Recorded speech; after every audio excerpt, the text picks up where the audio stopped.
Hello and welcome back to the Great Lakes Cup Series. Once again, here we are at Auto Club Speedway for the Undercurrents 100.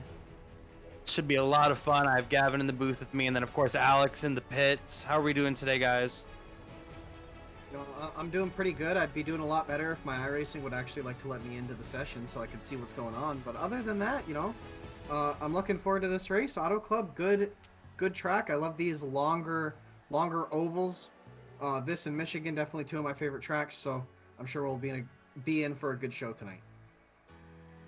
Yeah, I like this racetrack a lot. It's a very good track in my opinion. I feel that the Gen 6 cars may struggle a little bit, but the multi-grooves today can make it a little interesting, as both lanes seem to have some decent pace, so I'll be looking for that today.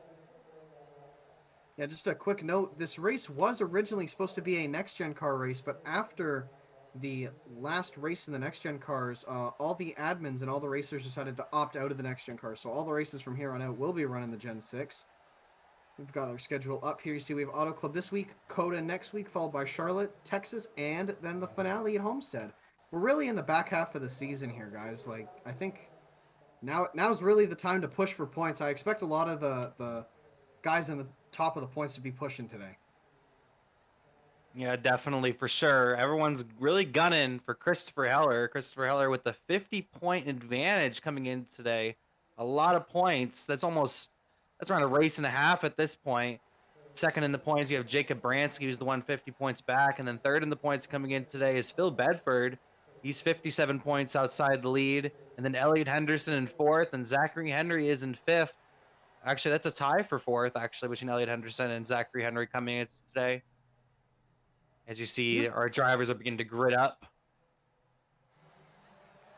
Yeah, just a quick note on our guy in second place here, Jacob Branski. It was announced this morning that he will be joining Split Second Esports with Elliot Henderson and Austin Moore for the remainder of the season.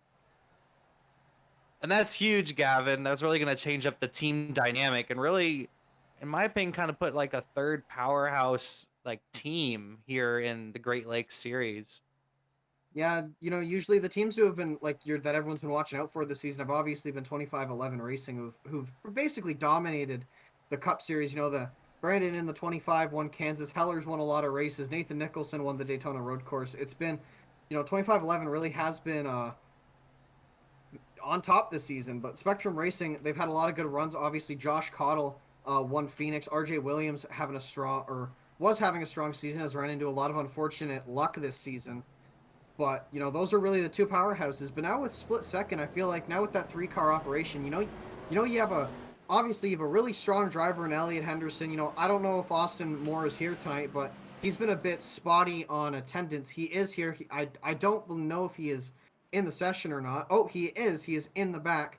But he hasn't been showing up to all the races, I'm assuming, to other life commitments. But with Elliot and Branski now, you have two extremely fast drivers who show up on a weekly basis. So, I'm sure that Split Second will be a powerhouse to beat for the rest of this season. I see it there in the chat. We were talking about this literally in pre-race. I'm looking forward towards the short track release, and in real life, them racing on the short track. Auto Club is always a lot of fun, though. A multi-groove racetrack, over 2 miles here at Auto Club Speedway, formerly known as California Speedway here in Fontana, California. We're going to get the green flag, not this time, but next time by, we're going to start doing your starting lineup for today. Nathan Nicholson, you see on the pole there in the number 47 Coca-Cola machine, and on his outside, Josh Cottle. Coming up the second row, you got Elliot Henderson on the inside in the 37, followed by the 26 of Scott Stewart. Row number 3, you have Zachary Henry, and on the outside, you have Shane Neiswanger. Coming in behind them, you have the 00 of Matthew Durr, followed up then by the 55 of Talon Pelfrey. In the next row, in row number 5, you have Ty Aiken on the inside. He was the quickest in practice. And on his outside, you have the points leader, Christopher Heller. Followed by then, you have another 25-11 entry of Phil Bedford, followed by, I believe that is the 86 of Brandon White. In the next row, you have Lewis Woodall, and on the outside, you mentioned him earlier, Jacob Branski in the 03 Pib Extra machine. Followed up by them, you have the 25 Monster Energy machine of Brandon Barkuski, followed it by to the inside of Eric Kepf. In the next row on the inside, you have Nick Martin in the 42, and then on his outside, you have the number 21 of RJ Williams. Followed up behind them, you have, I believe that is the 6 of Spencer Dickinson, followed to the outside by Austin Moore. And then rounding out your field in the number 40 machine is Kyle Munson in that green and blue machine. And the pace car is going to pull off this time by, and we're going to go green flag racing for 100 laps. 100 laps here at Auto Club Speedway for the Undercurrents 100. Pace car's about to pull off, and Nathan Nicholson's going to lead him to the green flag in the Coca-Cola Toyota. Pace car ducking out of the way here shortly. Come to the green flag. Let's see how much of a jump Nathan gets on the start. He's getting a good push from Elliott, and they're off to the races here as Elliott and Nathan are going to clear Josh Cottle right off the start here.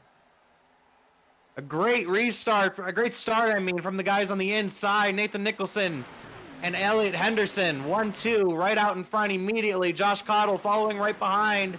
Zachary Henry, oh, and Nicholson gets loose. A great save from the 47, but Elliott Henderson will now take the race lead. That was a bit of a hectic start. Josh Cottle in hot pursuit of them, obviously, after getting shuffled out of that start.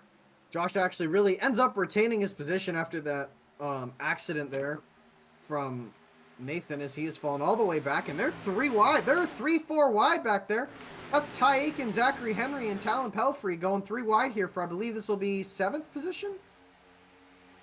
I think it is, Gavin, but I'm really watching that guy right in front of them. Christopher Heller, your points leader, moved up 6 spots on lap number 1. He's already in 4th. He's making quick work of these guys in the number 11 machine. He is hauling. He wants to get up to the front. You know, obviously, Heller knows what's at stake here. He can afford a bad race, but you don't really want to. He wants to be able to, you know, lock up the championship a race or two before the end of the year and just have it be smooth sailing from there. And with the way he's driving right now, it looks like that goal might be accomplished. Haven't mentioned him yet, but an impressive qualifying run from your favorite driver, Gavin, there in the 3rd spot, Mr. Scott Stewart Jr. He's putting in work. Yeah, he's pushing as he's looking to the outside. He looks like he's going to stick his middle or his nose in the middle 3 wide. He's going to have to pack off, and there goes Chris Heller to the outside, and there are battles up and down all the way through the field here, guys. Yeah, this is a great start to the race here at Auto Club, and you see the number 49 of Niswanger. He's peeking his nose underneath Nicholson. He's looking to get under Cottle as well, as Scott Stewart has officially moved into the 2nd spot, and Heller's right behind him. These guys are right behind Henderson. These guys are really packed in there here at the beginning of this run as you can watch them fly by. Yeah, they're definitely they're going for it all. They're not leaving anything on the table today. There's no need to. You know, Auto Club, it's more of a drafty track. I'm not going to say a full-on draft track, but it's definitely one of the larger speedways, and all these guys are using it to their full advantage. And obviously, you know, the 2-3 different lines you can run. We see cars all up and down the racetrack as we see Chris Heller move into 2nd position there around the 26. Yeah, it looked like Scott Stewart tried to make a move on Henderson, but he wasn't able to complete the pass. And Heller's going to pass him on the high side, and it looks like Stewart might fall back to the 3rd spot. As Nicholson, he's coming up in the 47 now. Yeah, also the 31 of Josh Cottle coming up the middle 3 wide between the 26 and the 11 there. He's hungry for this race. Josh Cottle looking strong in the middle lane right now. He's trying to get in front of both Stewart and Heller, trying to get 2 birds with 1 stone. He's in front of Stewart, and he's still on the inside of Heller, and he's going to jump up high now behind him and get in front of Nicholson. Look at Nicholson. He's going to dive it into turn 3 and 4 in the number 47 machine. He is hungry. He wants to make up time for the mistake he made on the start. He knows he's fast. He's got a fast car. It's just up to... Whoa! It's a shove. And that was really close between the number 55 and the number 26 of Scott Stewart. Pelfrey looked like he pulled a little bit of a slide job off the corner, and Scott Stewart was not ready for it and jumped all the way down low. Great save from Stewart, but it kind of sacked up the field a little bit. That is going to cost Scott Stewart big time, though. He is like stuck now as we see Nathan Nicholson making a move to the inside on his teammate Chris Heller here. Nathan Nicholson going for the second spot, trying to take it away from his teammate Christopher Heller, the points leader. Nicholson looking to clear him off turn 4. It's not going to clear him quite yet. Heller's going to have a big run here coming up off the corner. You know, that outside line, this is what we mean by a two-groove racetrack. That middle line is that bottom middle line is so strong in the corner, but the outside line is just 10 times stronger off as we see Josh Cottle now looking to the outside. Yeah, everybody jumped to the high side all of a sudden right there in turns 1 and 2. Everyone up high now. Everyone's following the leader here, I believe, is. And these guys are arguing over the radio right now. I'm not sure what about. And these guys are battling it out hard. This has been a hard fought beginning part of this run. You would think they were already at the Auto Club short track, Gavin, the way these guys are racing. Yeah, they're all neck and neck, door to door. I believe that frustration was from Ty Aiken over the radio. I think it was Josh Cottle who slid up in front of him to block the run he had off the corner, but I'm not too sure. I didn't see it, but Ty Aiken also strong. He is up 4 positions. Obviously, I believe the last race he ran, he almost won, I believe. I forget what race it was, but he was strong all night. I believe he makes his return tonight to the Cup Series, and he's putting in a good one. Yeah, Ty Aiken definitely looking strong here tonight at Auto Club Speedway. He was the quickest in practice, and he's looking to get himself a good finish here today. Almost hits the wall there coming off of 4. Just barely avoids it. Is there 3 wide behind them? That is Jacob Branski, Brandon Barkuski, and Scott Stewart back there. As Elliot Henderson is just not even pulling away from everyone. There's a good battle here between Nicholson and Josh Cottle. I believe Nathan might have burned up his tires a little bit trying to catch Heller. Oh, they're almost wrecking off of 2. Ooh, what a save. Good catch from Brandon. Yeah, Barkuski barely saved it, and he's very upset on the radio. I'm not sure what exactly happened there, but they continue to battle up front here. Nathan Nicholson continues to fall back as he cannot get to the high side in that number 47 machine. And these guys are battling all the way down the front stretch. Brandon Barkuski is stuck on that very bottom lane. You see him in that yellow and black machine. He just saved it off turn 2 last time by.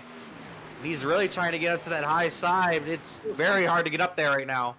Oh, never mind. I thought someone was in the wall there. But they're battling real hard down the backstretch here. Nicholson pushing Branski down the backstretch. What a push. Gonna get past Pelfrey. Huge shove there from Nathan. This is like Daytona. They're racing like it's Daytona. This is just the craziest racing I've ever seen at Auto Club. This has been fantastic so far. Josh Cottle 10 laps in. Josh Cottle has his eyes set on Chris Heller. Chris Heller has his eyes set on Elliot Henderson, and they're going to be too wide for the lead here. Heller is going to try to pull a move on Elliot Henderson. Henderson's going to drop his lane. Elliot's probably just going to try and stop Heller from getting his arc off the corner. Does a successful job. As now Elliot's going to jump to the inside for some reason. I think he was maybe breaking the draft down the backstretch right there. Maybe preventing Christopher Heller possibly from jumping to the inside lane. Not sure what Elliott was doing there, but it's definitely given him a good gap between him and Heller now as Cottle's jumped to the inside of Heller trying to make a pass, but it's not going to work. And here comes Ty Aiken in the number 71 machine. Josh Cottle I'm telling you, man, you can't leave that outside line. All the passes have to be made on that outside line or you're going to drop like a rock like Josh Cottle is right now. But Ty Aiken up 6 positions. Currently the biggest, not the biggest mover. RJ Williams actually currently the biggest mover, up 8 positions. Oh, as RJ Williams is dropping. There he goes! He saves it. Oh my gosh, what a save from RJ Williams. You saw it on your screen. He's been the biggest mover so far, and he almost lost it on the backstretch right there. I wasn't watching the stream, and I'm like, oh, there's RJ, he's in 10th, and oh, he's dropping a lot of positions. I didn't realize that he almost wrecked there. RJ Williams, the number 21 machine, trying to gather himself right now. He's gonna jump to the inside lane here in 1 and 2, trying to figure it out. It was a little loose in that number 21 after that almost wreck on the backstretch. Looked like it might have had some contact with Nicholson. Yeah, as that was a really close. That was actually way too close there for my liking, as Ty Aiken has moved into second position. We completely, after this, there is so many battles going up and down through the field that we are just missing everything, it feels like.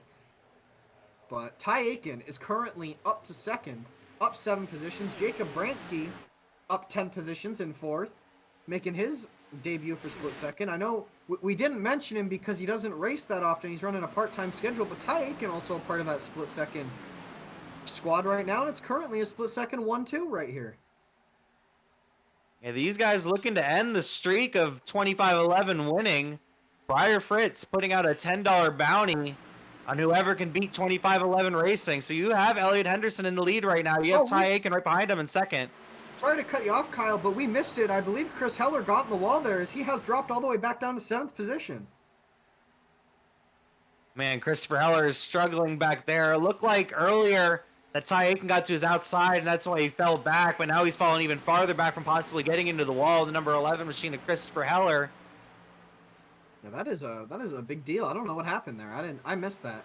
But he has fallen. He's still in a very good position. Don't get me wrong, 7th spot. That's really where he just needs to riff off, consistent top 10 finishes to really lock this championship down. So by no means is 7th place a bad spot for him to be in, but obviously not ideal here. As we have a replay of the incident, gonna pull it up here. He's on board with Chris Heller. He just gets stuck down on that bottom line there. And just down the sucker hole he goes. Is that outside line also has a major draft train right now? I know we said that Auto Club was a draft track, and this just proves it. That really was the main reason for the incident, as Ty Aiken looks to peek his nose a little bit to the inside of Elliot Henderson, as you Shane Niswanger also looking in third, with Josh Cottle behind him.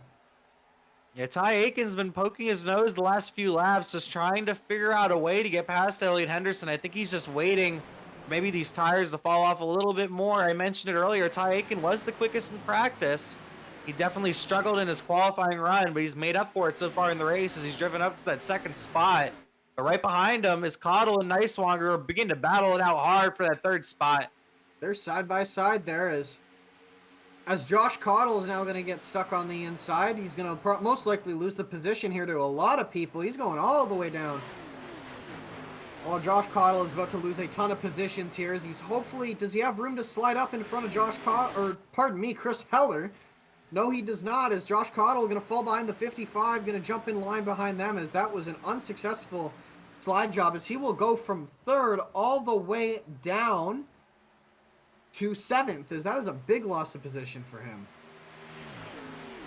Yeah, it's been kind of just switching around positions back here, playing musical chairs right now with positions. People keep on trying that inside lane, and it's not really working unless you have the most perfect run on a driver. And I think that's what Ty Aiken's waiting for, because Ty Aiken seems to me a little bit quicker than Elliot Henderson right now, but he just can't make the pass. Yeah, Ty's, I know we kind of rag on him a little bit, but Ty's not dumb. He knows he's watching around him. He sees those guys behind him try to pass low, and it's just not working. And he knows that if he goes low to make that pass on Elliot, it's just not going to work. As, maybe if he was a little closer, this would have been the perfect corner to make the pass, but Elliot is just too far gone at this point. And these guys are all singling out right now. The top 10 guys right now, actually top 9 guys all right here in one line. RJ Williams at the end of this line right now. Look at Ty Aiken. He's getting really close to Elliot right there. He almost got him in the bumper going into 1 and 2. Really just testing to see what he can do, I think, in that 71 machine. Yeah, oh, he's going to have a big run here. He's going to look to the inside. Does he have will he clear Elliot coming into the corner? Elliot looks a little slow. He's going to go for it. Does Ty Aiken have it in him? Slide job. And he's going to do it, and he will take the lead from Elliot Henderson here off of 4. Is Elliot going to battle back here? He will not. Is Elliot almost Elliot's in the wall. He didn't even touch the wall. He didn't quite get it there, Kyle. I saw it, but he's also going to lose the position to Shane Niswanger now. That was an awful corner for Elliot. Elliot lost a lot of time right there, and Ty Aiken leading his first laps of the race in the number 71 machine. And Elliot Henderson's now in the 3rd spot. Now he has Shane Niswanger in the number 49 right behind him.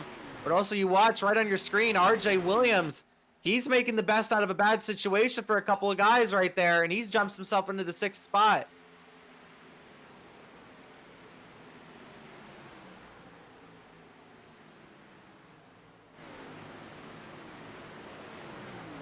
Watching Nick Martin. Nice.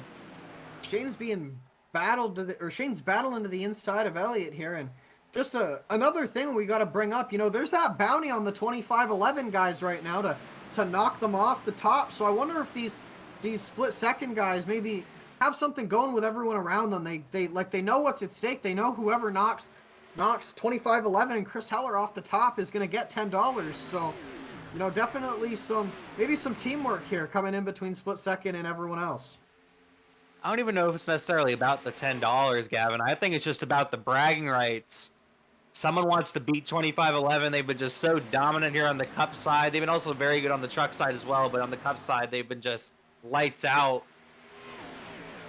Yeah, I know there was a discussion between people in the Discord the other day, and Brandon said it perfectly. The Spectrum Racing guys, I'm a little biased in saying this, but the Spectrum Racing guys have really dominated the truck series, but 25-11 has definitely been on top in Cup, and it's not even a debate, you know. Brandon has a win. Phil Bedford easily could have had a win. Nick Martin had a strong run.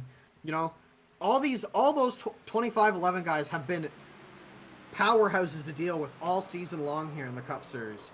As we have a yellow on the speedway. Oh, there's a wreck on the back stretch between Lewis Woodall and Scott Stewart. Oh, along man. with Talon Peffrey as well. You hate to see it. Scott Stewart had such a great qualifying run. He looked so strong early in this race, and Pelfrey was just up here in the top 5 or 6 guys not too long ago. Hate to see it. You watching the number 55 right there. Destroyed, mangled race car. Definitely not capable of completing a race here at Auto Club, and that number 55 machine almost looks like a modified coming across the line. You hate to see it. It'll buff right out. Just a little duct tape. Yeah. Right. Just throw some duct tape on her and she'll be fine. Here we got a replay here. The number 55 coming into turns 1 and 2. It looks like right behind Phil Bedford. Gets up near the wall. Comes down a little bit. Still up near the wall. And here might be some contact. It looks like Nick Martin right there to his inside. Just a very difficult situation. Oh, man. Scott Stewart with the very heavy hit to Lewis Woodall.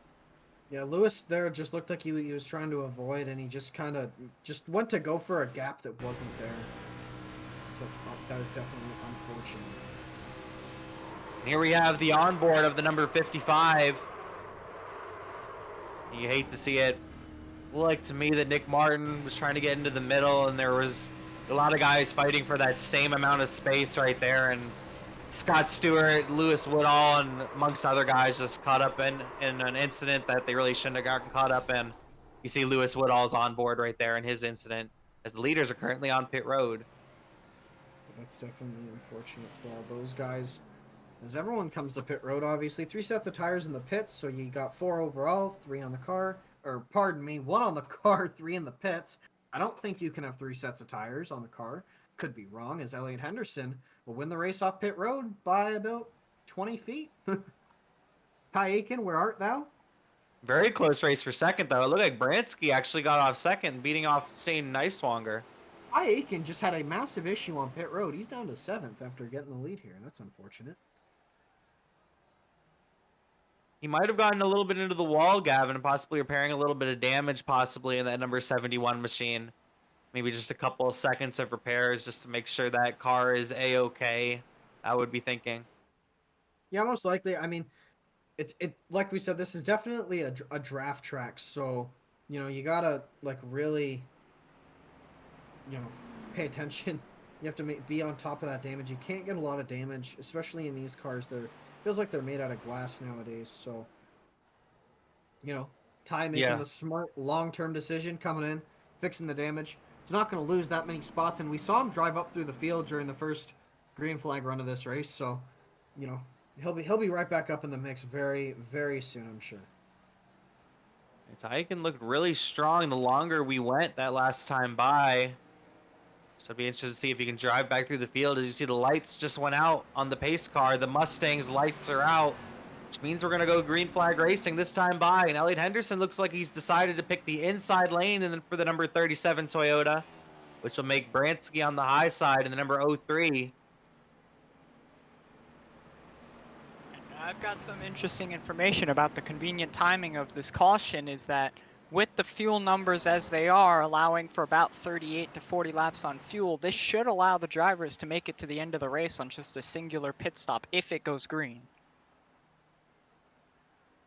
Thank you for that, Alex. That definitely changes the strategy of a lot of guys up. And, obviously based on those numbers, everyone's still going to have one more stop. Everyone just came down, used one set. So that's 3 minus 1 is 2. So, say it goes green flag the whole way and we have a, late caution, everyone will still have an extra set of tires to use. I always love it when it comes down to strategy. And Auto Club is a track prone to strategy, prone to certain tire strategies and fuel strategies. And it looks like it might be one of those days again if maybe we can stay green out there as the pace car is about to pull off, coming off of turn 4. And Elliot Henderson's going to lead him to the green flag, the first restart of the day. On his outside will be Jacob Branski. The pace car is off, and Elliot Henderson will lead him to the green flag. It's back out here at Auto Club. Elliot got a good jump there on Shane. A great jump from the number 37. And RJ Williams is going to make it 3 wide going into turn 1 underneath Ty Aiken. You see it on your screen, the 00 of Matthew Durr, making his first Cup Series start of the season, I think, on the high side in the 00 car.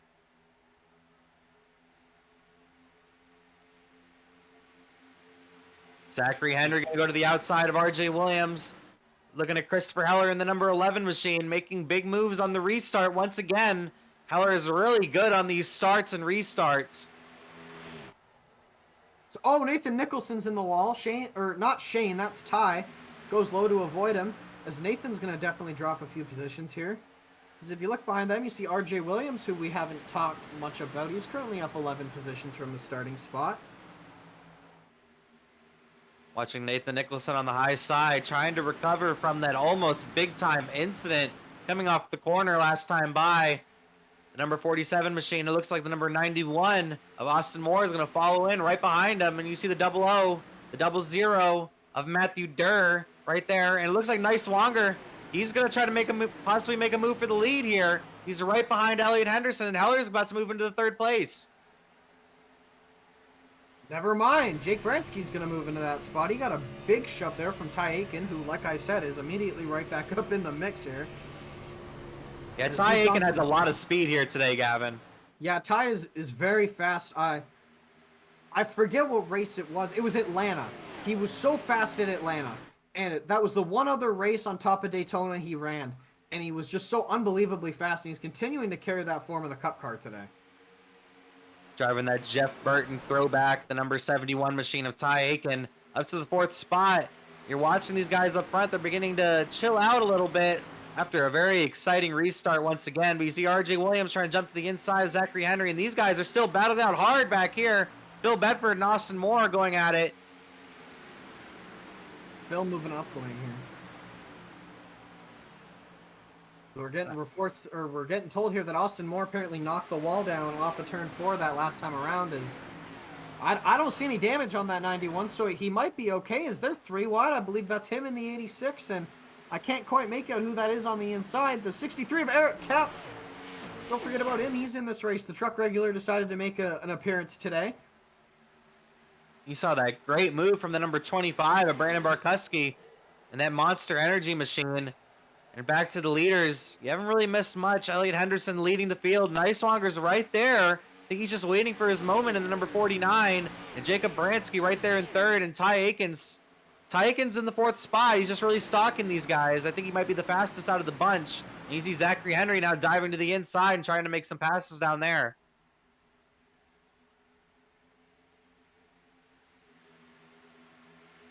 As we see Chris Heller here.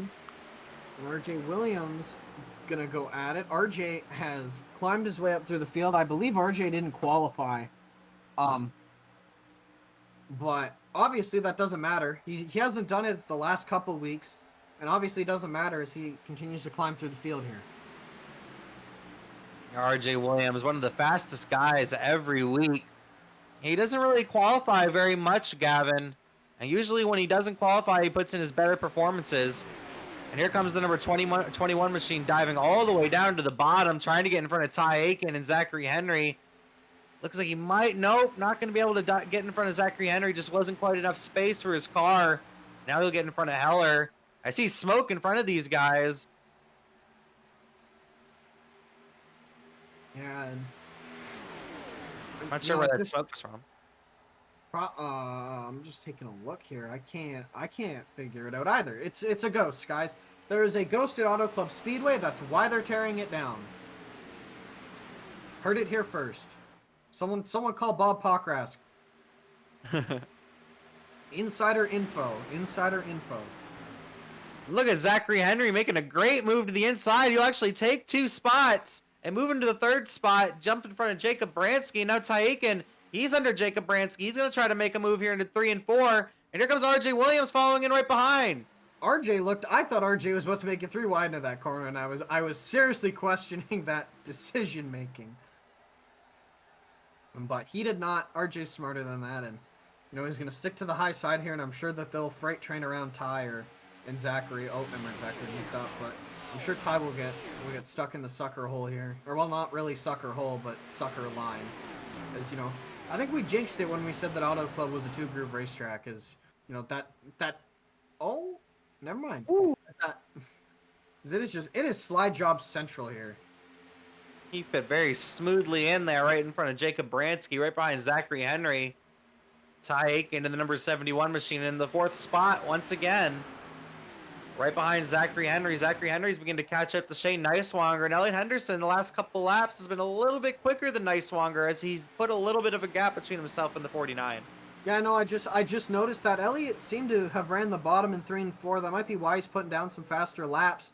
Shane's almost got right up to his bumper here in 1 and 2. But obviously he's going to have to back off, and now he's under attack from the 39 here. The undercurrent car is going for second in the undercurrent 100. You love to see it. The number 39 machine of Zachary Henry. He's right there, right behind Shane Neiswanger. Neiswanger seemed to get a little bit loose coming off turn 2, and Zachary Henry really got on his bumper, and he's going to have a big run, actually, coming down the front stretch. I don't know if he's going to make this move on him, or he might just push him, it looks like. That's really all you can do. I mean, right now is, oh, never mind. Zachary's going to go for it.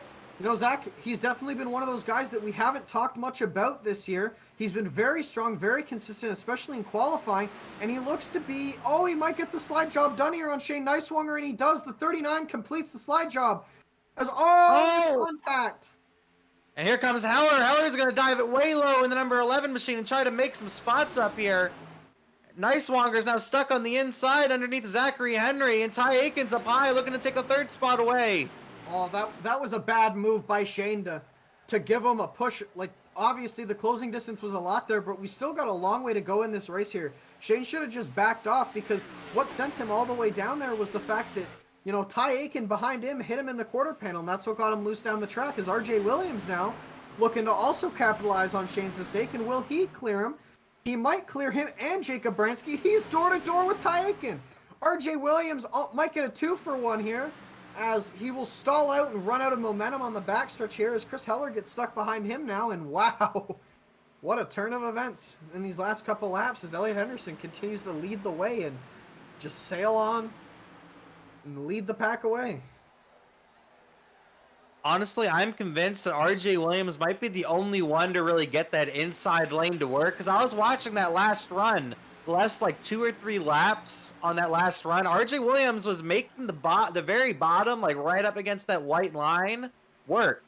And he's the only one I've been able to see work. And you see it now. He's trying to make it work through the middle lane right now.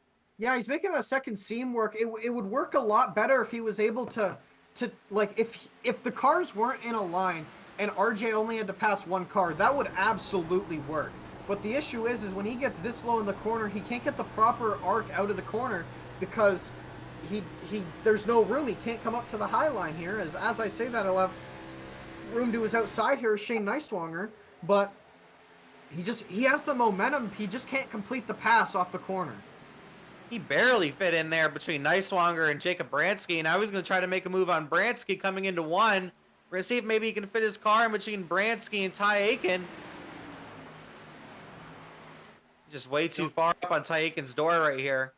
Yeah, and you just kind of get stuck down the sucker hole, and you don't want to really, like I said, it's lap 38 out of 100 here. You don't want to be throwing your car in very small gaps. It's not worth it this early in the run to maybe get some damage to the right side or hit the wall or something like that, as we see a battle 3 wide between Austin Moore and the 00 and Brandon Barkuski looking to make a bit of a comeback after that early damage, as well as Josh Cottle, who has fallen through the order. He's trying to make his way back up here. Josh Cottle currently down 11 positions at 13th. Josh Cottle we've seen him here today. He seems like he might have one of the strongest cars, but he's currently stuck back here with the 00 of Matthew Durr, Brandon Barkuski, Austin Moore, Spencer Dickinson. But these guys are racing real hard back here for around 11th on back. See Matthew Durr in the 00 diving down low of Austin Moore. Austin Moore in that throwback Jeff Gordon machine. As Austin is probably going to get the run off the corner here. Might have it in him to clear the 00 there. Never mind, he will not clear Matthew Durr. Never mind, yes he will. I can't get it right. I think that'll be the end of that. I think these guys in the pack further back really need to realize that, you know, we need to get in line here, or else we're gonna they just keep side drafting each other back, and that back pack there is never gonna catch the front leaders and have a shot at the win. Yeah, this is definitely turned into a drafting sort of track and a drafting sort of Daytona Talladega sort of feel here today at Auto Club Speedway, as draft has been king, especially that high side. You get such great runs off the corner, and you get a huge draft down the front or back stretch.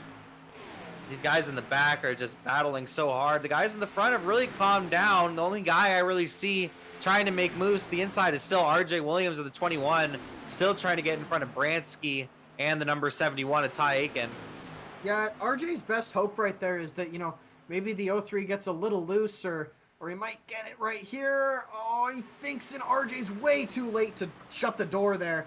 He should have made that move about, like, coming right off the corner.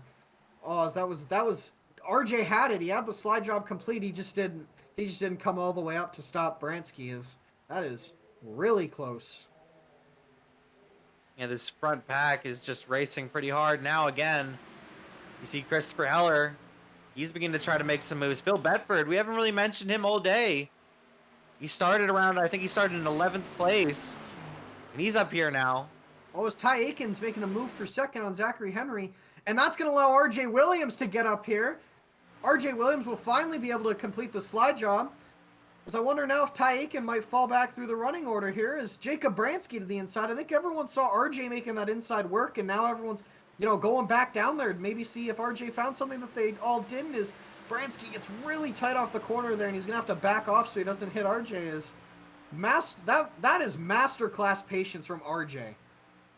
A great move from Ty Aiken. You saw it on your screen. He was able to complete the pass in 3 and 4 and get up in front of Zachary Henry and move himself into the second spot. And look at RJ Williams. He's trying to get both of them, it looks like. He's over in thrill. I don't think he'll get both of them. I don't think he's going to get any of them. Because RJ Williams, after just completing the pass, might now lose all these positions. It looks like he might fall back to the 4th spot, but he's not going to give up. He's still going to try to get in front of Zachary Henry here in 3 and 4. I think he should try to jump to that high side before Christopher Heller fills up that spot.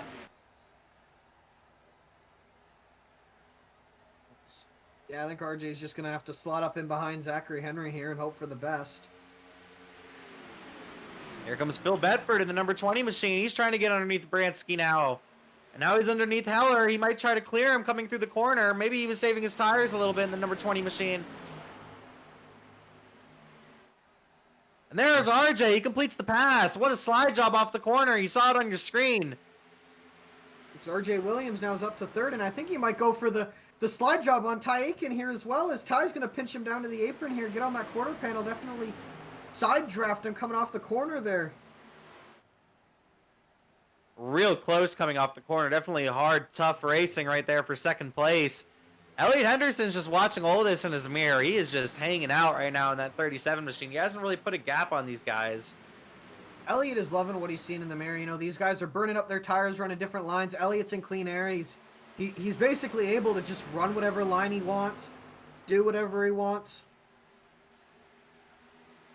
Almost looked like an incident, actually, off of turn 2 with Phil Bedford. Got real close between him and Branski and others back there. Yeah, you see it on your screen. They've fallen back a little bit from these guys. Kind of put a little bit of separation between the top 5 and everybody else. Jacob Branski in the 03 leading that group of 4 right there. Nathan Nicholson right behind him, and Shane Neiswanger and Phil Bedford. RJ Williams, he's going to complete the pass with the help from Zachary Henry. What a move. Some teamwork there, it looked like, between the number 39 and the 21. Oh, wow. I don't think there was space for Henry to come up in front of Ty Aiken, but he made it work. And Ty Aiken's going to try to dive back underneath him in the next corner.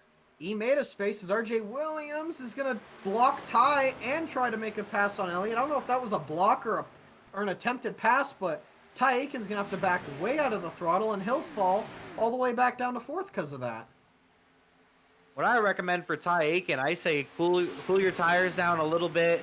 You only have Christopher Heller behind you, and then after that, you have around a second gap almost to 6th place, Jacob Branski.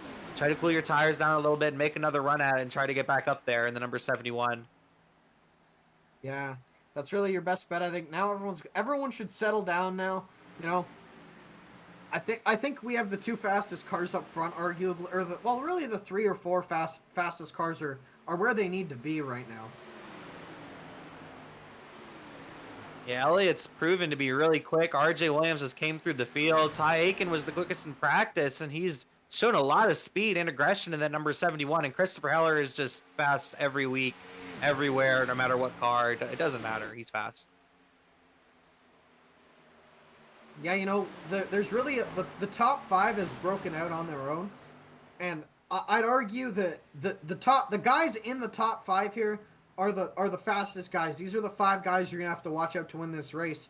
You know, Zachary Henry, a bit of an underdog. RJ Williams looking for some redemption after a couple bad races, and Elliot Henderson just looking to you know, possibly make a run at Chris Heller here, and Ty Aiken trying to make a not an underdog win, but you know, one of the wins in his part-time starts as Zachary Henry looks to the inside of RJ Williams here.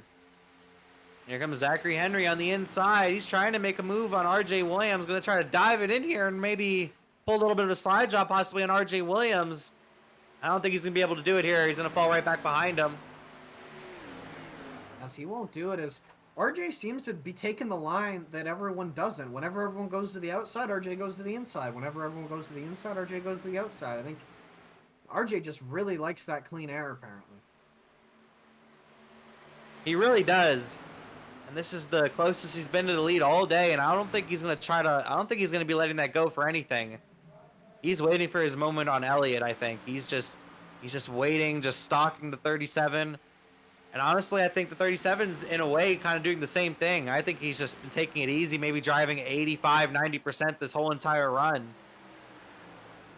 Yeah, you kind of got to relax. He's probably going to do what Ty Aiken did on the first green flag run where he had, which is, you know, bide your time, wait, and never mind. And RJ's going to make a move on Elliott here. Looks like he's going to have the run coming into the corner. Does he have the momentum? As he won't be able to, as Elliott's going to get the run off the corner here. What a move from Elliott. RJ Williams, it looked like to me, was going to 120% clear Elliott Henderson. Elliott Henderson saw that and really squeezed RJ Williams, and he'll hang on to the lead for now in the 37. Yeah, as the 39 is Zachary Henry here looking to maybe push Elliott past RJ here, and you know, I think if he pushes Elliott, he's going to gain that spot on RJ too, as that seems to be the plan. As you know, there's obviously Elliott's teammate Ty Aiken right behind them. RJ's trying to fit in there. RJ just barely slots his car in, just enough to slow Zachary down. Another thing you have to remember is all these guys have to, remember the bounty we were talking about? All these guys have to be aware of Chris Heller behind them. Hey, Christopher Heller in the number 11 machine. I don't think it really matters right where he is right now. It really matters where he is at the end of these races, because Heller just finds himself there no matter how fast he is, how much damage he has. He's there at the end of these things no matter what, and he's just right there in 5th place, just hanging out, I think. Yeah, I mean, like I said, that's really all you can do right now. You just gotta calm down. You can't be pushing. You can't be doing dumb slide jobs. Or else, I think that's what really happened to everyone outside the top 5, was everyone got way too racy, and these guys up front here were just able to pull away. I know we've been talking about it constantly, but this is a draft track. If you lose the draft, you're most likely out of the race. 100%, Gavin. But we're on lap number 53, so I'm thinking we're going to probably get some pit stops here soon. Alex, tell us all about it.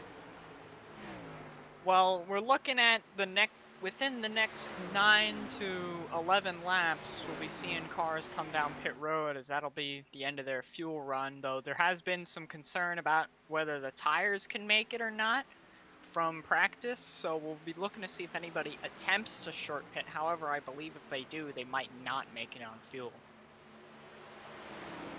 Thanks for the point, Alex, because, yeah, I'm looking at these guys' lap times right now, and these guys are running around 2 whole seconds slower than their fastest laps of the day. So it's definitely a big fall off on these tires. So you have to really question, how worn out are these tires? How torn up are these tires once they take them off and put on fresh ones? RJ Williams continues to poke his nose to the inside of Elliott Henderson, trying to get some clean air. As we hear, Brandon Warkowski going to come into pit road this time. Obviously, he's in 10th position there, a little marred back in traffic. You know, I got to imagine that all these leaders will probably come in at once. If not, I see guys like RJ coming in a little earlier than everyone else's. You know, that's what RJ has usually been doing. RJ usually short pits for the sake of track position, is he'll leapfrog everyone else. Pit stops that began. You see Brandon Barkuski's on pit road. It looks like the 00 of Matthew Durr and Eric Kepf. They're all on pit road right there. These are the first guys to make their move onto pit road. I think from what I've heard, that's a little bit outside of the window. But maybe these guys are counting on some popped tires and these guys actually not being able to make it. Yeah, I know that. I remember one of the practice broadcasts we did. You can make, I believe it's 4 laps with the meatball flag there, without being disqualified and penalized. So, you know, these guys might be able to make it on iRacing's version of a pop tire, since, you know, iRacing doesn't actually have tires go down. They just say, oh, you've a meatball, go pit for tires. So, yeah, that's definitely bitten me way too many times than I would like. yeah, same here, but. RJ Williams is still pushing for the lead. I don't think he's going to be able to make the pass right here. He does not have enough momentum coming into turns 3 and 4 in that windshield deep forward, as Elliott Henderson continues to lead the field, as he's led most of the race so far. Yeah, he has been he's been leading the charge, Elliott. He's been up front. I believe he's led almost every lap of this race. I don't know if that Oh no, Ty Aiken led a couple laps, but you know, he has led a majority of the race. A majority of the green flag run has been Elliott Henderson in the lead. He is the guy to beat right now. Elliott Henderson has that clean air. I'm really curious to see if someone gets in front of him, how his car will possibly react, because he hasn't really had to face dirty air this whole time. And right while I'm saying this, RJ Williams sounds like he might be coming down pit road, and he will. The number 21 machine, 2nd place, is coming down pit road. Here comes RJ. A little bit of an early pit, I'm feeling like, here from RJ Williams. Josh Cottle and Brandon White in the 86 has also came down pit road, following in behind RJ Williams. BC Zachary Henry, now he's going to try to take his shot at the lead. There's RJ Williams on pit road. Like I said, RJ was going to short pit. I called it. 100% called it. Yes, you did, Gavin. And RJ Williams with the gutsy call here, seeing if it could work for him, maybe put himself into victory lane over the 37 of Elliott Henderson. Henderson once again passes by pit road this time.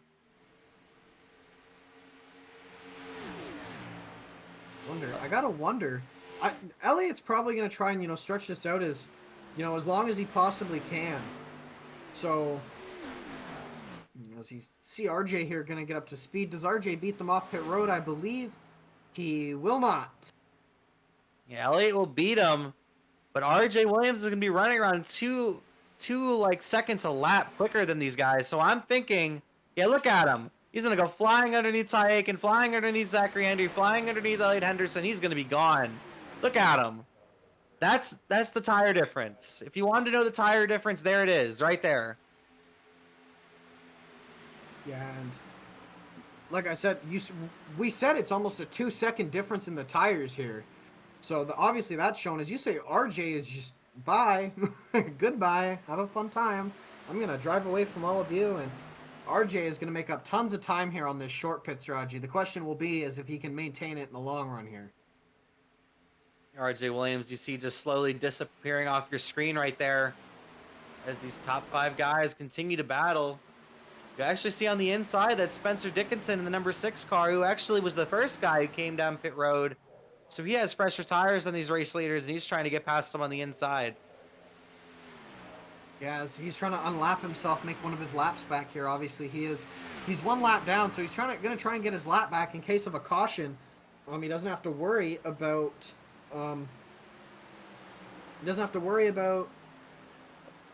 pardon me, I can't speak. He doesn't have to worry about the lucky dog or anything. He can just take the not even the wave run. He can just go to the front of the field. Here comes Barkowski, who just freshly came off pit road. And it sounds like Elliott Henderson's going to come down pit road. Same thing with Shane Neiswanger and others. Here comes the number 37. Elliott Henderson's going to come down pit road. Is Zachary Henry going to follow him down? Yes, he will, and so will Christopher Heller. Everyone's going to come down this time. See, this is where I expected them to more pit, because this is around the fuel numbers that we were fed for the race tonight, unlike RJ Williams, who I still question the pit time. Unless if we have the fuel numbers wrong, I don't see him making it unless if he saves a metric ton over the next 40 laps. RJ Williams might be just counting on another caution. Maybe these guys not making it the rest of the end, or we were talking about the tires and these guys' tires possibly falling off and not being able to make it to the checkered flag. Ty Aiken's still out there on the speedway, you see, and will he forego pit road again? He will not. Ty Aiken will come down pit road, and I heard on the radio that Jacob Branski is also coming down pit road. You see Phil Bedford, Nathan Nicholson, them are all coming down pit road right now.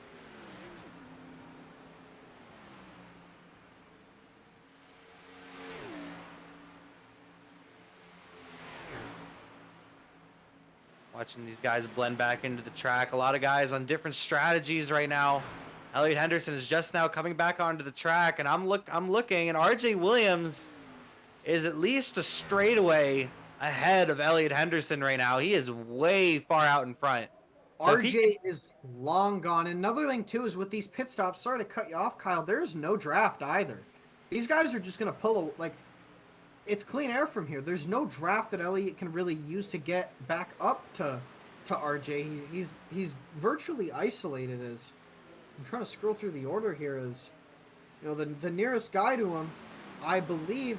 Well, he'll be able to is Zachary Henry, but they're still pretty spread out. And Spencer Dickinson is gonna have to move out of the way because he's on older tires. But Zachary Henry and Elliott Henderson are gonna have to line up together in order to get anywhere close to RJ. RJ's been out there for a couple of laps already, and his lap times have already fallen off about a half a second. And these guys are only, I'm looking at it right now, around 6 seconds back of RJ Williams, so they can definitely catch him. Looking at the lap times this time by, RJ Williams with a 41.79, and Elliott with the 41.69, and Zachary Henry with the 41.5 flat. So these guys can definitely catch him.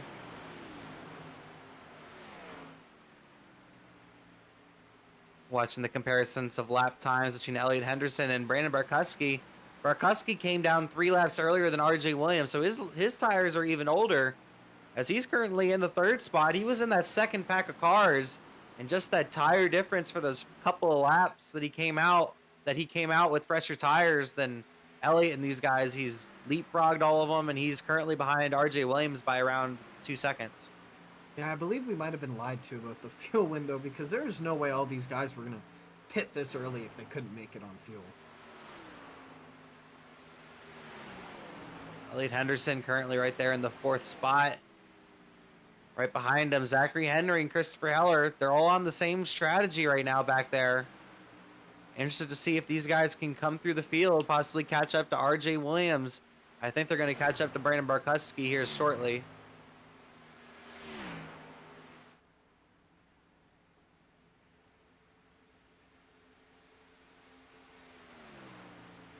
Elliott Henderson all the way down the bottom. Zachary Henry following him down the front stretch. Christopher Heller right there in the 3rd spot out of these guys. Chris Heller doing what he does best. He just kind of hangs out. Maybe fortunes will fall in his favor again like they have all year, and there's a late race caution or a late race wreck, and Heller's able to swoop in again. But as it stands right now, I don't see that happening, as RJ Williams has set sail to try and get away from these guys chasing. I really think that RJ is really going to try to make it to the finish. I think someone like Brandon Barkuski really tries these really gutsy strategies, especially like Brandon Barkuski is a really fast and smart driver, but when he's not one of the quickest drivers, he figures out a way to put himself up near the front, even if it puts himself at a heavy risk. And I think that's what he's done, because I don't know if he can make it the distance in that number 25 machine. But RJ Williams, he's right there. He's just short of making it. If he just saves I think he has to save maybe a lap and a half, 2 laps of gas, he can make it. It's gonna be really tough, but it's possible. Yeah, but you know, I don't know. He's gonna lose a lot of time here. Obviously, you can try and stretch the fuel run, but you have to have a bit of a gap, and you have to be able to manage that gap. As Brandon now, he might just fall through the running order and finish where he was going to finish anyway and run out of fuel. So, you know, it's a bit of a risky strategy here, but it might work out. As we see the lap times of RJ and Elliott, and RJ seems to be doing faster laps than Elliott too. Maybe that clean air definitely helping him out. Actually, it's the other way around. RJ Williams is currently around a half a second slower than Elliott Henderson. RJ Williams is beginning to fall back. My apologies. I can't read. This happened again. It happened again, guys. It's the new Scott Stewart to the lead incident. Scott Stewart to the lead. We almost we almost said that earlier. We almost got to say it earlier. That would have been awesome if Scott Stewart could have jumped up in the lead here, but was not meant to be. Was not meant to be. See these guys battling back here for around the 6th spot. You see Ty Aiken in 6th, Jacob Branski in 7th, and Phil Bedford in 8th. Ty Aiken once again caught a little farther back.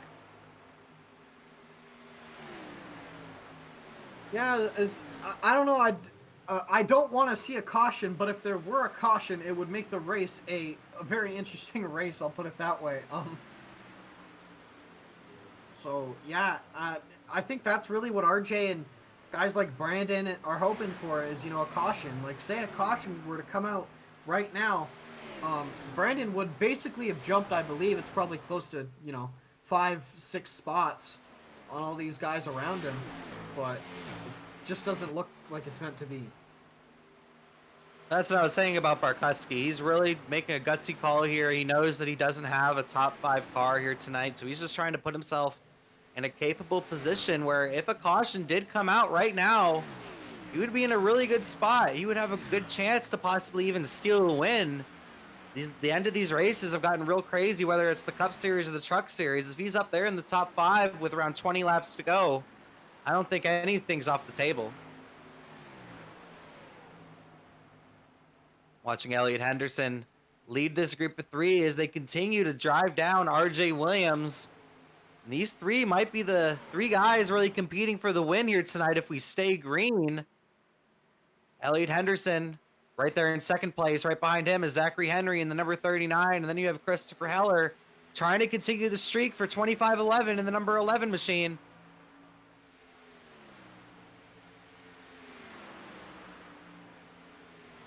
Elliot Henderson putting a little bit of a gap here between himself and Henry, it's looking like.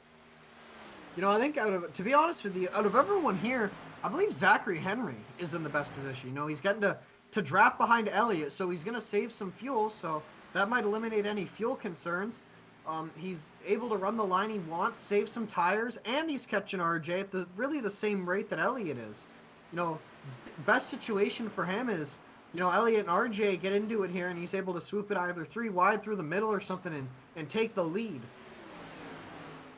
Yeah, because I don't think RJ Williams possibly making it on fuel and even possibly even holding off these guys, I would say, is even off the table. RJ Williams is a really talented race car driver, and these guys only have 4 laps difference between their tires. Once they get farther along on this run, by the time Elliot Henderson catches up to him, who knows? Maybe these tires evened out at that point, you know? Yeah, you know, just looking at the lap times, the tires didn't fall off as quickly as RJ's lap times did, if that made any sense at all. Like, RJ's fastest lap on new tires was lap 2, which was a 40.8. A 40.8. RJ's first lap out when he pitted for new tires is a 41.8. You know, the track state might have changed, but I don't think it changed enough for a second. And RJ is in full conservation mode right now. He's saving tires, saving fuel, so that when Elliott and Zachary get to him, he has something to defend with. Yeah, because Elliot Henderson and Zachary Henry are going to be at his bumper at this rate within the next 2 or 3 laps, as they're a little under a second now behind him. So RJ Williams is going to have to decide what he's going to do here. Is he going to defend the inside, defend the outside, or is he just going to maybe just let these guys by and continue to save those tires possibly in the number 21 machine? Yeah, you know, I think RJ's just going to save. He knew when he pitted that Elliott and Zach and Heller were going to catch him really regardless of the tire strategy or the difference. So I think that's the goal.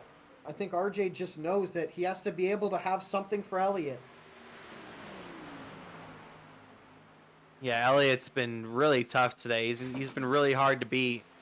If anyone's going to do it, I think it could be RJ Williams or possibly Christopher Heller, he's been stalking the leaders basically for the last, I would say, 40, 50 laps. Like, he was in 5th place on that last run for a long time, just kind of hanging out, like around a car length or 2 behind the guys. And now he's doing the same thing here, but in 4th place. Yeah, so but we can't count out Zachary Henry. Sorry to cut you off. We can't count him out as he's looking to the inside of Elliott. And he's going to dive in front of RJ, it looks like. It looks like he's going to try to get both of them, it looks like, and he will. Zachary Henry is going to get the lead and Elliott Henderson off into 1 and 2 here. What a move by the 39 car. Look, Zachary Henry. Zachary Henry. It looked like Zachary Henry pulled a little bit of a great move when it came to RJ Williams, kind of used him as a pick. Dove it into turn 1 and forced Elliot Henderson to follow RJ Williams into the corner, and then it was just smooth sailing for Zachary Henry then. And now RJ Williams is giving Elliot Henderson a bunch of dirty air right now, and that's slowing Elliot a little bit down as the number 39 of Zachary Henry begins to pull away, actually. See, that's what I meant. We thought RJ saved his tires. I guarantee you Zach saved his even better because he had the draft too. He didn't have to push nearly as hard as RJ or Elliott. Number 39 of Zachary Henry already out, around a half-second lead in front of RJ Williams. RJ Williams is holding on tight to that 2nd spot right now. Elliot Henderson right behind him, and then in 4th is Christopher Heller, and these guys are almost a full straightaway in front of 5th place Ty Aiken. Wow. I can't see anything right now on my screen. There he is. RJ Williams is a magician on his off days.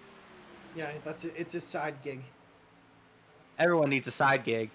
You need that side hustle money. That's why we're here. You see RJ Williams, the number 21.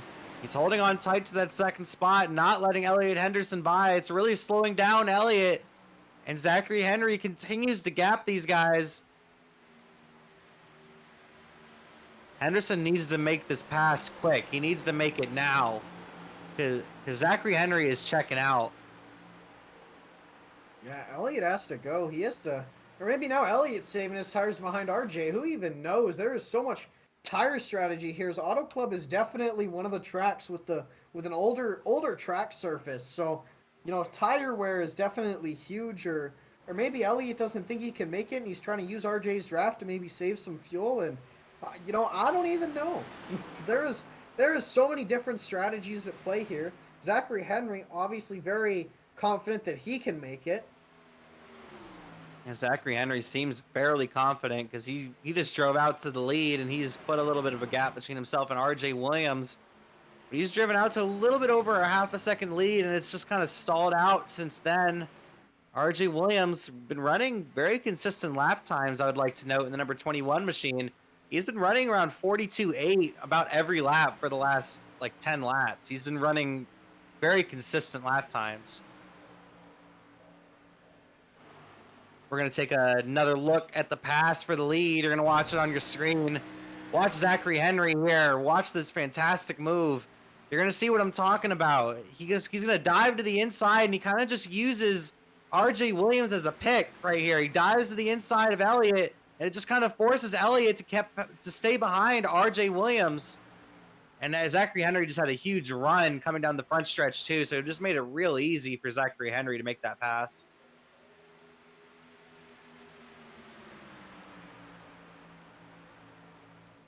These guys have closed back up on Zachary Henry. RJ Williams, the number 21 machine.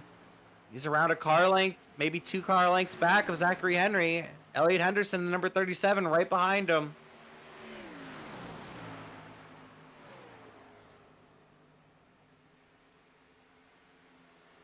And Brandon Barkowski looked like he might have came back down pit road in the number 25. It looked like he decided that strategy was not going to work. He's going to do the 2-stop strategy and possibly see what he can get out of it in the number 25 machine.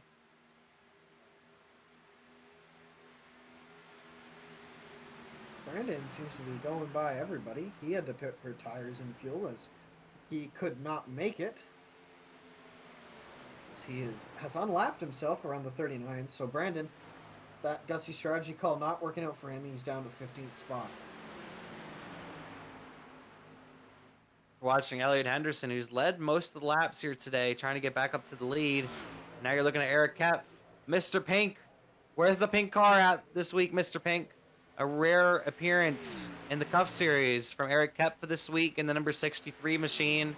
Even rarer appearance that it's not a pink car. That's what I'm saying. I have seen that maybe once. And Nick Martin. Nick Martin's on pit road for some reason, it looks like. The number 42 machine of Nick Martin might be getting tires here in the number 42 machine. Zachary Henry continues to lead the field. Looking to get the job done here today. How great would that be if the Undercurrents car won the Undercurrents 100 here at Auto Club Speedway?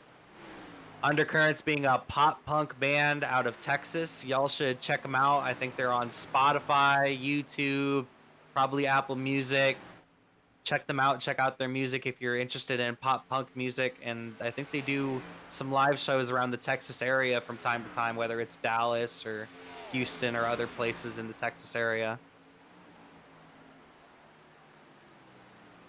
Watching Elliott Henderson in the 37 continue to hang out in that 3rd spot. He had no interest really in getting past RJ Williams. He's just kind of hanging out behind him, possibly saving his stuff for the very end of this race as we have 17 laps to go here at Auto Club Speedway.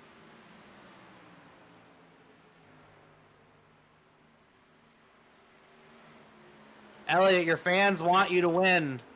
So go drive past these guys and go win one for the fans. While we get this moment, I'm going to give you a quick message from our sponsors. I would like to mention that the telemetry for today's race is brought to you by SDK Gaming. The telemetry for today is brought to you by SDK Gaming. And as always, the custom cameras for tonight are brought to you by Track Cams for Gourmets.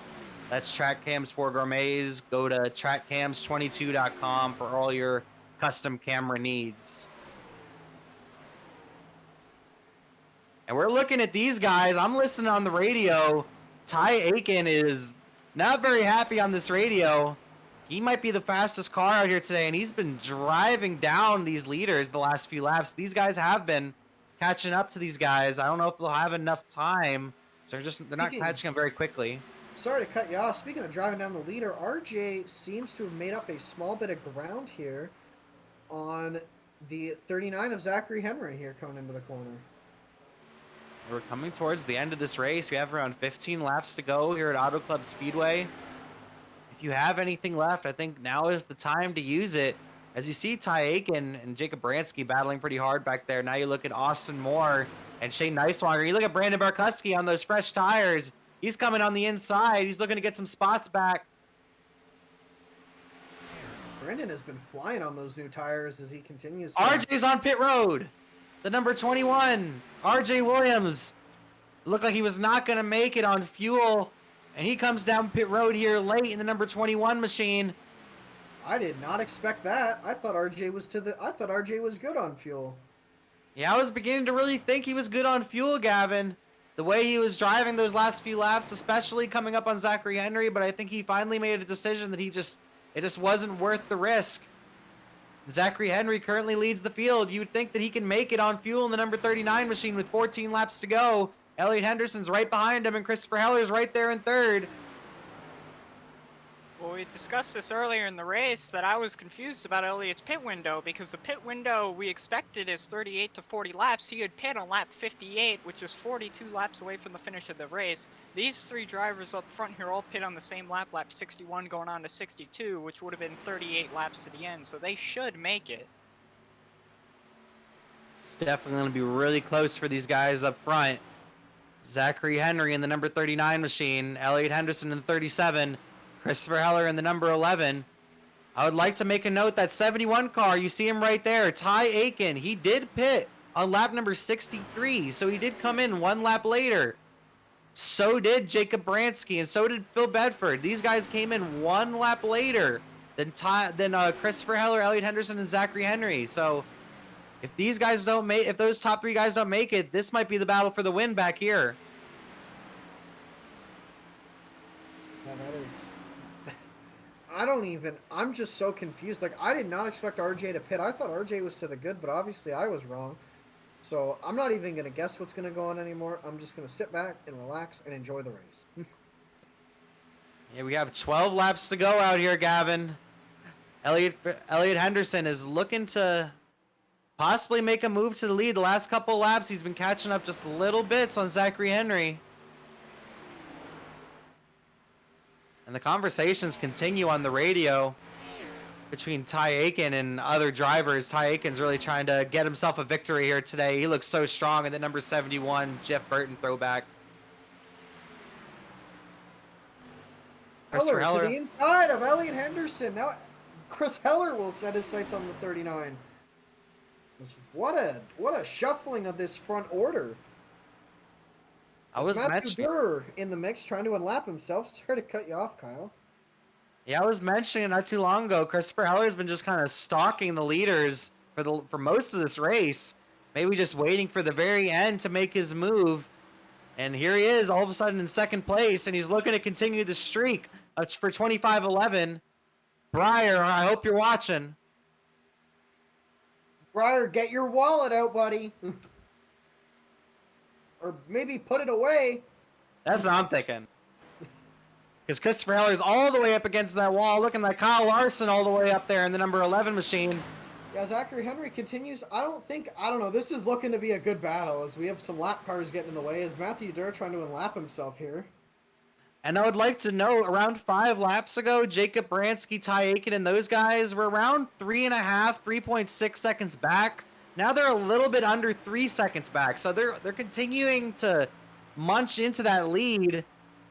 But I just don't think they're going to have enough time to get up to these leaders as Zachary Henry and Christopher Heller get closer together.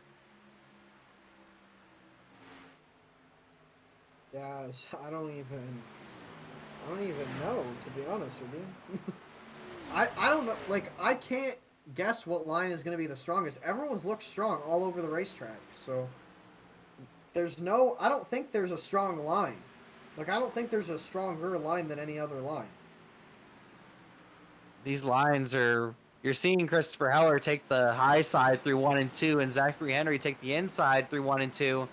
They're both going to take the inside through 3 and 4. It'll definitely look like Heller was a lot stronger through 3 and 4 as he really cut down that lead through 3 and 4 that last time by, almost cutting it down 3 whole tenths in one corner.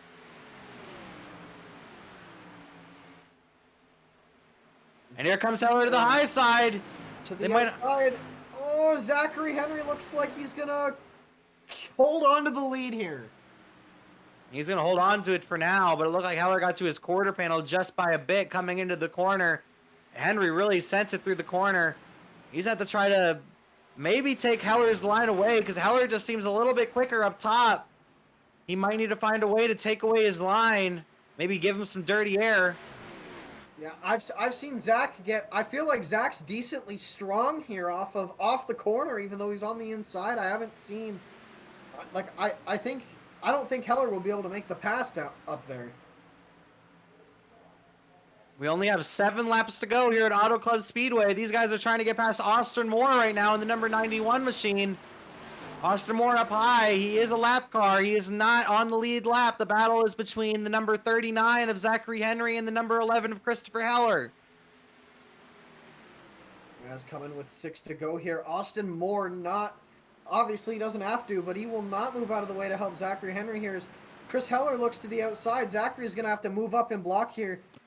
I really think that Zachary is going to have to move up a line here to block Heller.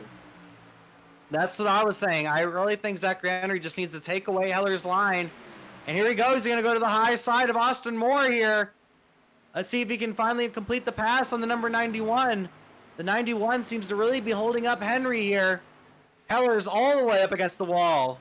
Zachary seemed to have a better corner there as that 91 is just side drafting the 39, sucking him back so Chris Heller can still get in his draft.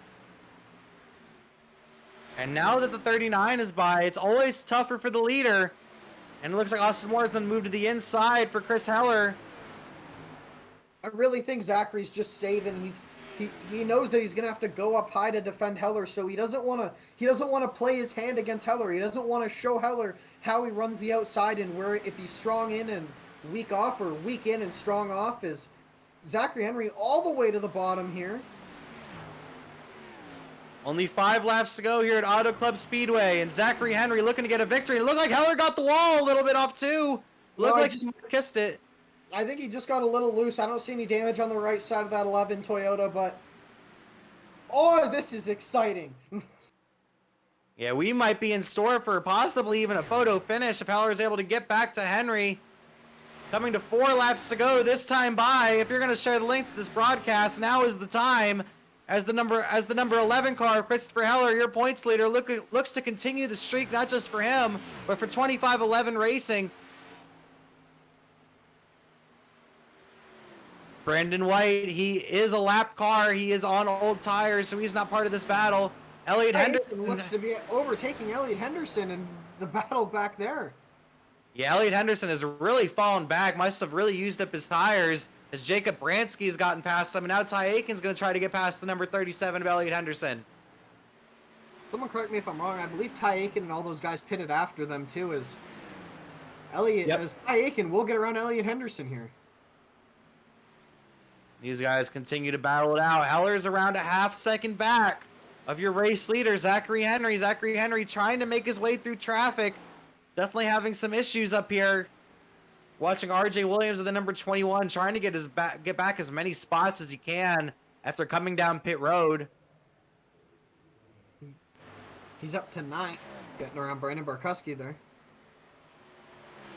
Watching Spencer Dickinson in the number 6 right in front of Josh Cottle in the number 31.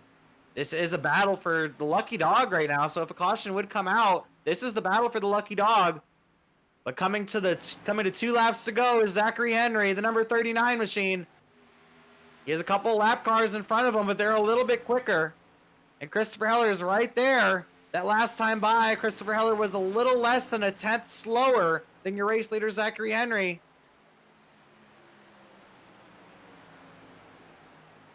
Zachary Henry looking to get a big victory here today for himself at Auto Club Speedway. He has 1.5 more laps. Can he make it to the white flag without a caution? Guys, Zachary Henry has his clutch in. Zachary Henry might be out of fuel. Zachary Henry has his clutch in, trying to coast. He's trying to save fuel. Zachary Henry might be short. He might not have any fuel. And drama. Drama comes in late for Zachary Henry. Does he have enough to make it around one more time to get his first career victory? Zachary Henry in the number 39 machine looking to get win number 1. Does he have enough fuel? Christopher Heller's right behind him. Does he have enough fuel?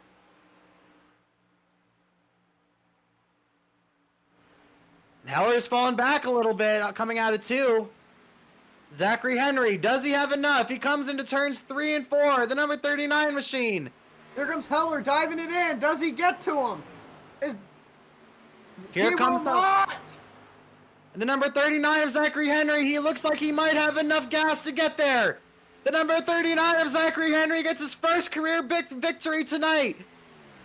The number 39, Zachary Henry, in the Undercurrents machine wins the Undercurrents 100. What a performance. Ryan, and he wins $10. Get your wallet out. Briar Fritz, you owe this man $10. You have to write up a really big check. You have to get one of those really big checks. What a run by the 39. He's been strong all season, especially in qualifying. Definitely had a couple good runs. And he finally finishes it off and beats Chris Heller here at Auto Club. Wow, what a performance. What a finish. Heller was catching him, but he just didn't have enough time, didn't have the right move. And Zachary Henry is able to get the job done after a fantastic move to get past Elliott Henderson and RJ Williams. That was the race-winning pass. And now he's going to burn it down here in Fontana, California. Auto Club Speedway. I don't think he might not have the fuel to. He's going to have to get towed here at Auto Club Speedway. You heard it here first. Someone get that man to tow truck. Yeah, I think he's out of gas, Gavin. Yeah, he doesn't have a. Unfortunate for the 39. At least he stopped near the flag stand. He'll go get his checkered flag at least. I'm gonna give you a top 10 rundown while we look at Zachary Henry's dead car on the front stretch. Zachary Henry, of course, your winner here tonight. Christopher Heller coming home second. Jacob Branski able to come home third. Ty Aiken comes home fourth. Bill Bedford with the top 5. Elliott Henderson fell back to 6th after saving some gas late. Kyle Munson came home 7th. Nathan Nicholson, your pole sitter, 8th. RJ Williams able to come back for 9th. And look at Brandon Barkuski. He was able to come back for a top 10 finish. And you can see the rest of your finishing order go across your screen. Wow. Zachary Henry, I'm wondering what he's doing in the car right there because he has yet to leave his car. He must be really celebrating in there.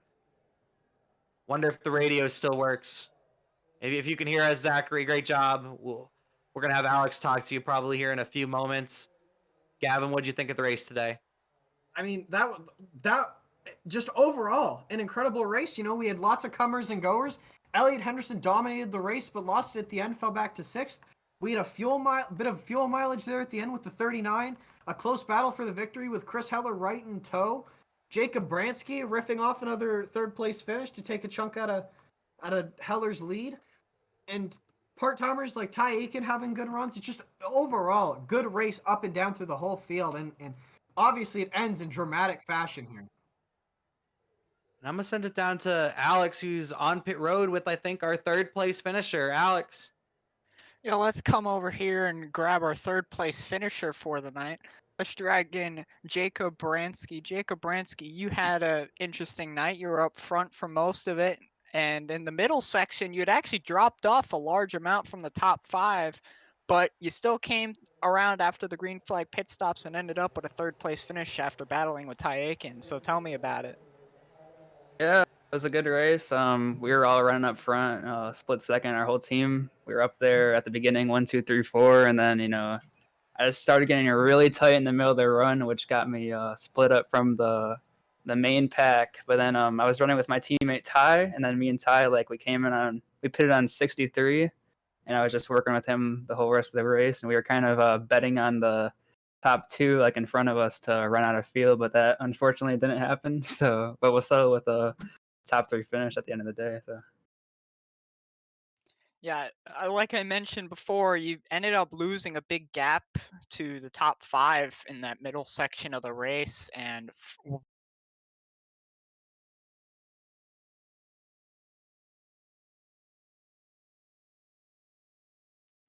oh, did you not hear me say that? Sorry. yeah, I didn't No, hear. your mic Oh, cut out okay. there. Apologies. My mic did not go on. Yes, I mentioned that you had dropped a big gap to the top 5 in the midsection of the race. And I was wondering what had happened there and what was going on from your perspective. Yeah, we were just pushing pretty hard in that middle of the race, so that kind of just really messed up our tires. I think I was just pushing a little too hard. Me and Shane were kind of run around, kind of pushing, trying to stay in the pack of 4, and then just unfortunately got split up and got put in like around 6th. Yeah. Yeah, and then of course you still managed to catch up and end up passing people like Elliot Henderson, who was a part of that top 5 and at the front of the pack. Ty Aiken as well. What was the strategy to try and get yourself back up there? So yeah, me and Ty were just calculating our fuel kind of, and we realized that we had about like a lap or 2 to spare, I think. And Elliot was kind of just saving. He didn't think he was going to make it, and then like at the end, he realized that he had a little bit more than he thought. So then he started pushing, trying to get by Phil. But I mean, yeah, he just wasn't pushing as hard as us. He didn't think he had enough. All right. Well, you guys made it. You pulled a good strategy. You made it to the finish and had a great battle just behind the leaders. But congratulations. Is anybody you got to thank for that? Yeah, I'd like to shout out my new team that I'm on, Split Second Esports. I'm glad to be a part of this team, and I'm just thankful that Elliot gave me an opportunity. I'd like to thank you guys for the broadcast, and just thank Great Lakes and the league owners, and thank my sponsors, Pib Extra and Chevy Camaro. All right, Branski, thank you for coming in and talk to us. Thank you.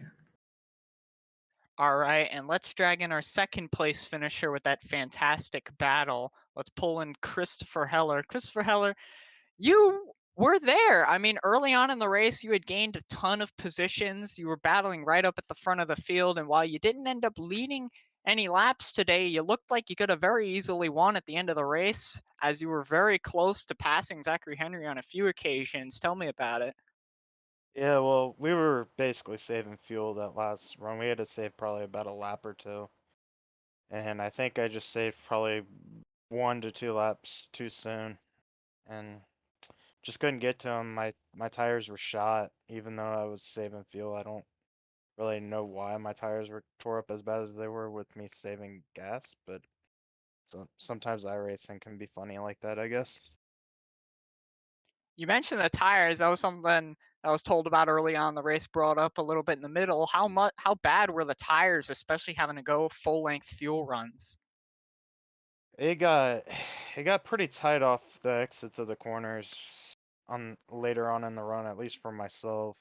I can't speak for everybody, but I'm not sure if it was necessarily the tires that was doing it, or if you were just behind somebody and the air would just make you tight. I don't know. That's what I'm assuming.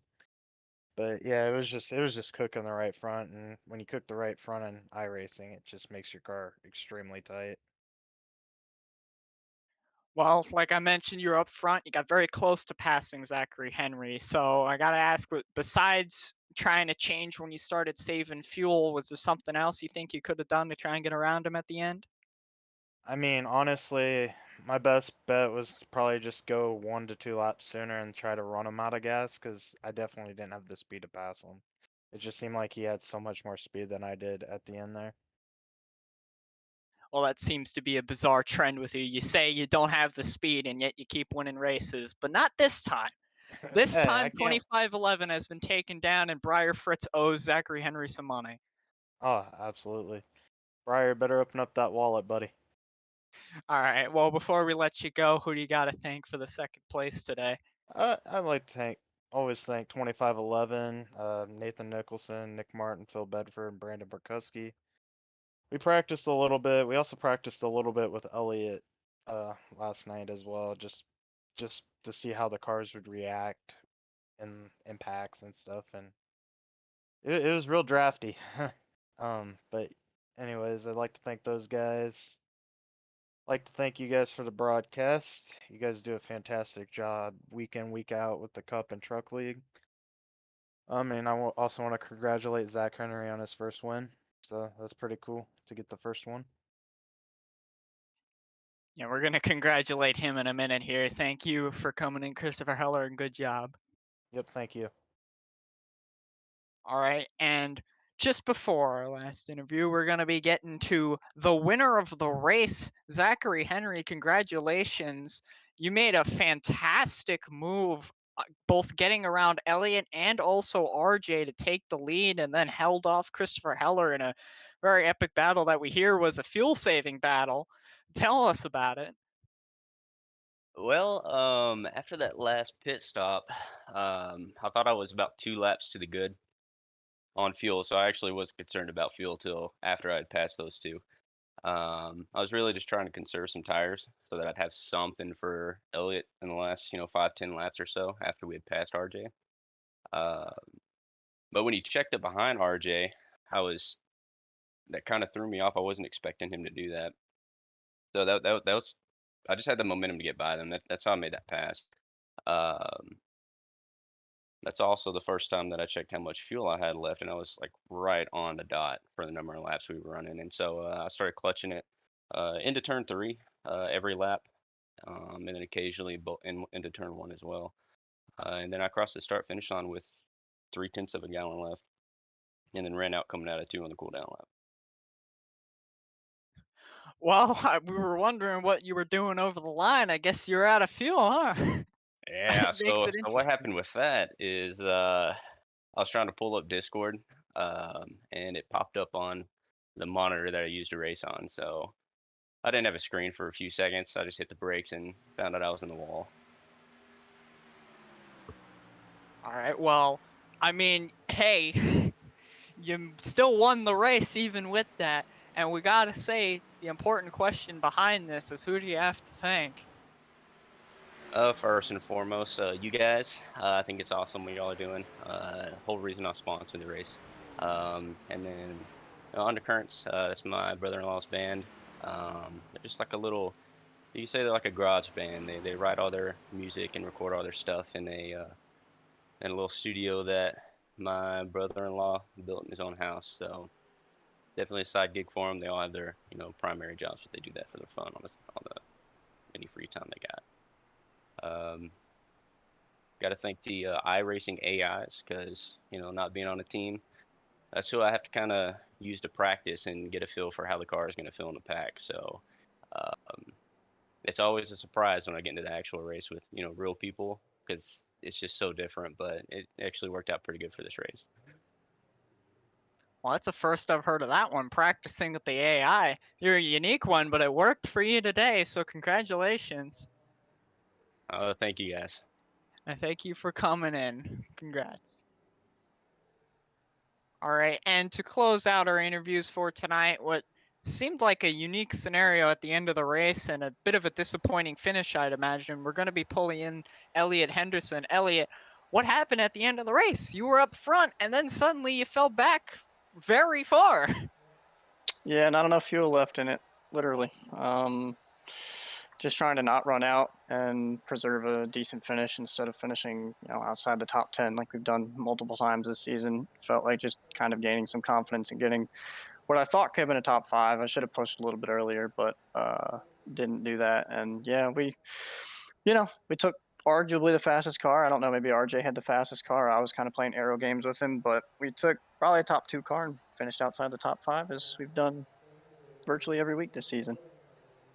Yeah, you went from being dominant early on in the race and holding the lead pretty strongly. I mean, very few people were able to get around you. And by very few, I mean pretty much it was just Ty Aiken, I think.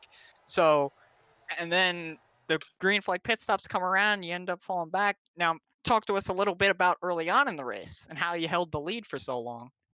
I think a lot of that was teamwork that we had going on. Nicholson had an issue right on lap 1 that kind of opened the door for me. And then from there, it was just praying that we just signed Branski to the team. So him being on the team, Shane Neiswanger is basically an affiliate driver. And considering, half our teammates aren't showing up because of work schedules and stuff. He was racing with us. And then Ty Aiken's obviously a teammate. So I had all of them right behind me, and it was easy to just manage the race from there. But um, managing a race is goes one way, and at some point, if it goes the wrong way, then kind of in a bad spot. I think Ty messed up a pit stop, and it just kind of disorganized us a little bit. But all in all, it's just frustrating, man. I mean, sit here with a fast car, lead half the race, and don't come away with virtually anything. But kudos to Zach for sticking with it. I thought for sure that one of them would run out at least, and I'd probably get a second spot back and get fifth. That's why I really didn't try to race Phil or Ty too hard. I was just trying to hope that one of those guys would run out, and they just never did. So we'll have to go back to the drawing board and learn how to fuel save. I guess that's going to be a thing here, but just glad to have a clean race with just one accident and set up a fun fuel strategy, which is something that we don't really get to see too often. So